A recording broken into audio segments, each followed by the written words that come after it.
ആദിവാസി വിഭാഗങ്ങളിൽ ഏറ്റവും പിന്നാക്കം നിൽക്കുന്നവരാണ് പ്രാക്തന ഗോത്ര വിഭാഗം. ഇവരുടെ ഉന്നതിക്കായി കേന്ദ്ര സർക്കാർ തയ്യാറാക്കിയതാണ് പുതിയ പാക്കേജ്. സംസ്ഥാനത്തെ 4 ജില്ലകളിലെ 5500ഓളം കുടുംബങ്ങൾ, 20,000ഓളം ആളുകൾ. ഇവരുടെ ഉന്നതി, അടിസ്ഥാന സൗകര്യ വികസനം എന്നിവയൊന്നും തന്നെ പദ്ധതി പ്രകാരം ഇതുവരെ നടപ്പിലായിട്ടില്ല.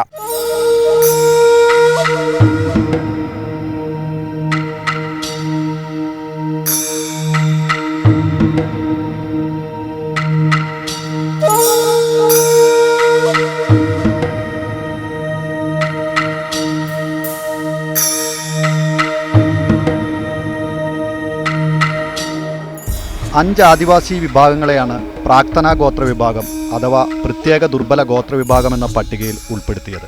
കാട്ടുനായ്ക്ക, ചോലനായ്ക്ക, കാടർ, കൊറക, കുറുമ്പ വിഭാഗങ്ങളാണിത്. എണ്ണത്തിൽ കുറവായ ഇവരുടെ ഉന്നതിക്കും സംരക്ഷണത്തിനുമായാണ് കേന്ദ്ര സർക്കാർ പ്രാക്തന ഗോത്ര വിഭാഗ പാക്കേജ് തുടങ്ങിയത്. 4 വർഷം കൊണ്ട് പൂർത്തീകരിക്കേണ്ട പദ്ധതിക്കായി 148 കോടി രൂപ അനുവദിച്ചു. വയനാട് ജില്ലയിൽ 4 സെക്ടറൽ ഓഫീസുകൾക്ക് കീഴിലാണ് പ്രവർത്തനങ്ങൾ നടത്തുന്നത്. പ്രാക്തന ഗോത്ര വിഭാഗക്കാരുടെ ആകെ കണക്കുകൾ എടുത്താൽ അതിൽ 2/3 ഭാഗവുമുള്ളത് വയനാട്ടിലാണ്. ഗോത്രവിഭാഗക്കാർ താമസിക്കുന്ന കോളനികളുടെ അടിസ്ഥാന സൗകര്യമാണ് PVTG പദ്ധതിയിലെ പ്രധാന ലക്ഷ്യം.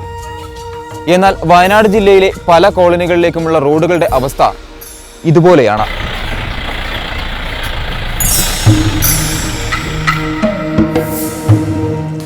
അടിസ്ഥാന സൗകര്യ വികസനം, വിദ്യാഭ്യാസം, ആരോഗ്യം തുടങ്ങി സമഗ്ര മേഖലകളിലും കൃത്യമായ പ്രവർത്തനമാണ് പാക്കേജ് പ്രകാരം വിഭാവനം ചെയ്തത്.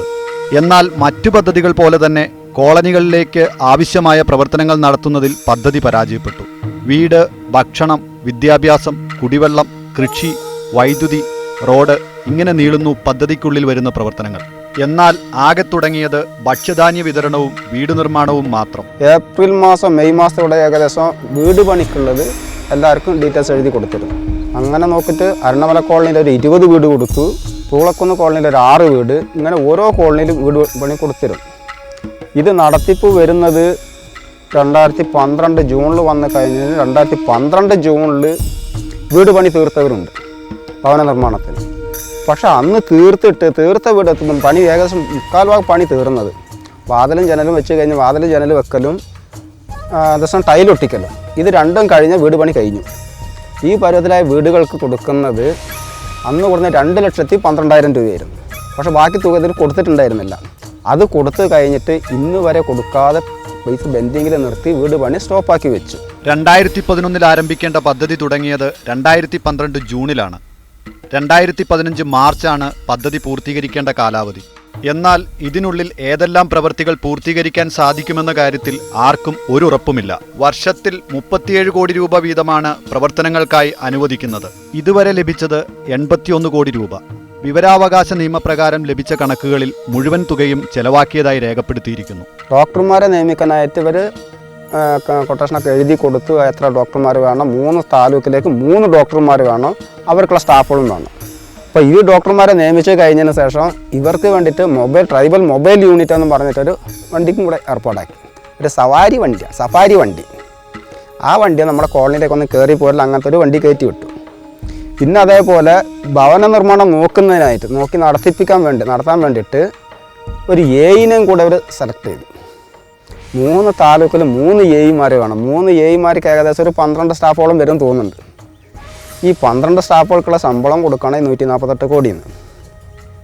ഡോക്ടർമാരുടെ ശമ്പളം കൊടുക്കുകയാണെങ്കിൽ 148 കോടിയാണ്. ഉദ്യോഗസ്ഥന്മാർ വരുന്ന 3 സെക്ടറൽ ഓഫീസർമാർ വയനാട്ടിലുള്ളത്, കാസർഗോഡുണ്ട്, നിലമ്പൂരുണ്ട്, പാലക്കാടുണ്ട്. ഈ ഓഫീസർമാർക്ക് മുഴുവൻ ഈ 148 കോടി രൂപ തരുന്നതെന്ന് വെച്ചിട്ടാണ് ശമ്പളം കൊടുക്കുന്നത്. പിന്നെ നമ്മുടെ അടിസ്ഥാന സൗകര്യം, ഗോത്രവർഗ്ഗക്കാരുടെ അടിസ്ഥാന സൗകര്യം എങ്ങനെ നടപ്പിലാക്കാൻ കഴിയും? പദ്ധതി പ്രകാരം വീടുകളുടെ നിർമ്മാണം ഗുണഭോക്താക്കളാണ് നടത്തുന്നതെന്നും കരാറുകാരുടെ ഇടപെടൽ ഇല്ലെന്നുമാണ് ഉദ്യോഗസ്ഥർ പറയുന്നത്. 10 മാസമായിട്ട് ഈ വീട് പണി എന്തിനെ പൂർത്തിയാകത്തില്ല. കോൺട്രാക്ടർമാർ ഈ വീട് പണിട്ടുള്ള കാര്യം ശരിയാ സമ്മതിച്ചു. ഞങ്ങൾക്കറിയാത്ത കൊണ്ടല്ലേ കോൺട്രാക്ടർമാർക്ക് ഞങ്ങൾ ഈ വീട് കൊടുത്തത്. അപ്പോൾ ഈ വീട് കോൺട്രാക്ടർമാർ പൂർത്തിയാക്കി തരണ്ടേ? എന്തിനാ അവർ പൂർത്തിയാക്കട്ടത്? എന്തിനാ പൂർത്തിയാക്കട്ടത്? എന്നാൽ പലയിടങ്ങളിലും കരാറുകാരാണ് നിർമ്മാണം നടത്തുന്നത്. പദ്ധതി പ്രകാരം നിർമ്മാണം തുടങ്ങിയ വീടുകളിൽ ഒന്നാണ് ഇത്. എന്നാൽ ഇനിയും നിർമ്മാണം പൂർത്തീകരിക്കാൻ ഇവർക്ക് സാധിച്ചിട്ടില്ല. 6 മാസം മുമ്പ് തുടങ്ങിയ നിർമ്മാണ പ്രവൃത്തികൾ ഫണ്ടിന്റെ ലഭ്യത കുറവ് കാരണം ഇപ്പോൾ നിർത്തിവച്ചിരിക്കുകയാണ്. 1610 വീടുകൾ അനുവദിച്ചതിൽ ഇതുവരെ പൂർത്തീകരിച്ചത് 14 വീടുകൾ മാത്രമെന്ന് വിവരാവകാശ രേഖ പറയുന്നു. നിർമ്മാണം പൂർത്തീകരിക്കാത്ത വീടുകൾ നിരവധിയുണ്ട് കോളനികളിൽ. എനിക്കിവിടെ ഇപ്പോൾ ആദ്യം എനിക്ക് പൈസ കിട്ടിയിട്ട് കുറേ ആയി. ഞാൻ പണിയെടുക്കാൻ തുടങ്ങിയിട്ട് കുറേ ആയി. പിന്നെ പെണ്ണൊക്കെ സുഖമില്ലായിട്ട് കുറേ ദിവസം അങ്ങനെ വെൻഡിങ് ആയി. പിന്നെ അത് കാരണം ഞാൻ സാറിൻ്റെ അടുത്ത് കുറേ പറഞ്ഞപ്പോൾ ഇങ്ങനെ വെൻഡിങ് അപ്പോൾ പണി തുടങ്ങണമെന്ന് പറഞ്ഞായിരുന്നു. ഞാൻ പണി തുടങ്ങാൻ എനിക്ക് സാധിച്ചിട്ടില്ല. ഇത് കോഴിക്കോടൊക്കെ പോയിട്ട് കുറേ ദിവസമായി ഞാനിങ്ങനെ നടത്താൻ തുടങ്ങിയിട്ട്. എന്നിട്ട് അതിന് കുറേ അങ്ങോട്ട് ഞാനും സാറായിട്ട് കുറേ അങ്ങോട്ട് വർത്താനൊക്കെ ഉണ്ടായി. എന്നിട്ട് അതിൻ്റെ ശേഷം പിന്നെ പണി തുടങ്ങിയിട്ട് വേഗം തീർക്കണം പറഞ്ഞിട്ട് ഞാൻ വേഗം പണിയെടുപ്പിച്ച് അന്നൊരു തട്ടടിച്ച് വിട്ടിട്ട് ഇതുവരെയായിട്ടും സാറ് പൈസ കുറേശ്ശെ ഇങ്ങനെ തരിക. പക്ഷേ ബാങ്കിൽ കൊടുത്തിട്ട് ഇതുവരെ പൈസ കിട്ടിയിട്ടില്ല. സാറ് തോന്നുന്ന പോലെ പൈസ എൻ്റെ അടുത്ത് തരിക. വീടുകളുടെ നിർമ്മാണ കാര്യത്തിൽ 2003 സംസ്ഥാന സർക്കാർ ഇറക്കിയ ഉത്തരവാണ് ഇപ്പോഴും നടപ്പിലാക്കുന്നത്. 300 ചതുരശ്ര അടിയിൽ കുറയാത്ത വീടുകളായിരിക്കണം. ടോയ്ലറ്റ്, അടുക്കള സംവിധാനങ്ങൾ വേണം. ഈ ഉത്തരവ് പരിഷ്കരിക്കാത്തതിനാൽ വീടുകൾക്കുള്ള തുക വർദ്ധിപ്പിച്ചിട്ടും ഫലമുണ്ടാകുന്നില്ല. ഗുണഭോക്താക്കൾ നേരിട്ട് ചെയ്യുന്ന വീടുകളിൽ പലതും നല്ല രീതിയിലാണ് നിർമ്മിക്കുന്നത്. ആരോഗ്യ പ്രവർത്തനങ്ങൾക്കായി പദ്ധതി പ്രകാരം 3 താലൂക്കുകളിലും ഡോക്ടർമാരെയും മൊബൈൽ യൂണിറ്റുകളും സജ്ജീകരിച്ചിട്ടുണ്ട്. നേഴ്സ്, ഫാർമസിസ്റ്റ്, അറ്റൻഡർ എന്നിവരാണ് യൂണിറ്റിലുള്ളത്. എന്നാൽ കോളനികളിലെ പ്രവർത്തനം നാമമാത്രമാണ്. പല കോളനികളിലും ആളുകൾ രോഗം വന്ന് ബുദ്ധിമുട്ടിലായാൽ പോലും ആരോഗ്യ പ്രവർത്തകർ എത്താറില്ലത്രേ. എന്നാൽ പ്രതിമാസം 20 മെഡിക്കൽ ക്യാമ്പുകളെങ്കിലും കോളനികളിൽ നടത്തുന്നുണ്ടെന്നാണ് ഉദ്യോഗസ്ഥർ പറയുന്നത്. പദ്ധതിയിൽ തുടങ്ങിയ ഭക്ഷ്യധാന്യ വിതരണവും നിലച്ച അവസ്ഥയിലാണ്. വർഷത്തിൽ 6 തവണയാണ് കോളനികളിൽ ഭക്ഷ്യവസ്തുക്കൾ നൽകേണ്ടത്. വകുപ്പിന്റെ കണക്കുകൾ പ്രകാരം 1.20 കോടി രൂപയാണ് ഒരു തവണത്തെ ചിലവ്.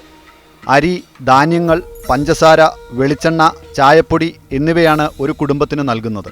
മാർക്കറ്റ് വില വച്ചു കൂട്ടിയാലും ഒരു തവണ ഭക്ഷ്യധാന്യങ്ങൾ വിതരണം ചെയ്യാൻ ഇത്രയും തുക വേണ്ടിവരില്ലെന്നാണ് ഗോത്രവിഭാഗക്കാർ പറയുന്നത്. കിട്ടിയിരുന്നു ഒരു 6 മാസം. പിന്നെ 6 മാസമേ ഉള്ളൂ എന്ന് പറഞ്ഞിട്ട് 6 മാസം തന്നിട്ട് പിന്നെ നിർത്തി. പിന്നെ 1 മാസം കൂടി പിന്നെയും തന്നു. പിന്നെ ഇപ്പോൾ കിട്ടലില്ല. അങ്ങനെ 7 മാസം തന്നിട്ടുണ്ട്. പിന്നിപ്പോൾ ഞങ്ങൾ സാറിനെ തന്നെ ഇപ്പോൾ കാണാനും ഇല്ല. സാറ് ഈ വഴിക്ക് ഇപ്പോൾ വരുന്നില്ല. മൂസ സാറ് വന്നെങ്കിലല്ലേ നമുക്ക് എന്തെങ്കിലും ചോദിക്കാനും പറയാനും പറ്റുള്ളൂ. വിവരാവകാശ നിയമപ്രകാരം ലഭിച്ച രേഖയിൽ പദ്ധതിക്കായി ഇതുവരെ അനുവദിച്ച മുഴുവൻ തുകയും ചെലവഴിച്ചതായി കാണിച്ചിട്ടുണ്ട്. മണ്ണു സംരക്ഷണം, റോഡ് വികസനം, വൈദ്യുതി, കുടിവെള്ളം തുടങ്ങിയവയ്ക്കെല്ലാം തുക നൽകിക്കഴിഞ്ഞു.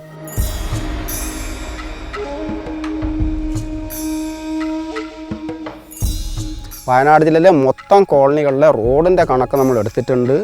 അതിൻ്റെ പ്രപ്പോസൽ നമ്മളിപ്പോൾ സർക്കാരിന് അയച്ചിട്ടുണ്ട്. 132 കോടി റുപ്യ ഈ റോഡിന് മാത്രമായിട്ട് വേണം. ഇത് സർക്കാർ ഫണ്ട് അനുവദിച്ചാൽ മാത്രമേ നമുക്ക് നടത്താൻ കഴിയുള്ളൂ. അതുപോലെ തന്നെ കൃഷിക്ക് എഴുതി കൊടുത്തപ്പോൾ കൃഷിയുടെ കാര്യം ചോദിക്കുമ്പോഴും പറയുന്നത് ഇത് തന്നെയാണ്. കുടിവെള്ളത്തിൻ്റെത് പിന്നെ ഒരു ഫണ്ട് അനുവദിച്ചിട്ടുണ്ടെന്ന് പറയുന്നുണ്ട്.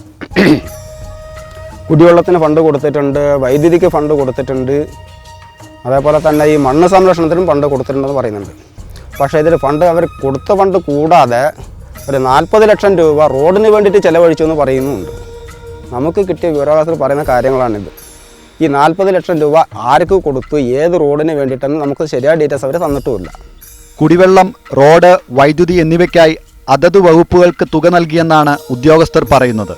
34 കോടി രൂപയാണ് ഈ ഇനത്തിൽ ചിലവ്. 2014 മാർച്ചിനുള്ളിൽ ഈ പ്രവർത്തികൾ പൂർത്തീകരിക്കേണ്ടതുണ്ട്. റോഡ് നിർമ്മാണത്തിനായി കേരള സ്റ്റേറ്റ് റോഡ് കൺസ്ട്രക്ഷൻ കോർപ്പറേഷനെയാണ് ചുമതലപ്പെടുത്തിയത്.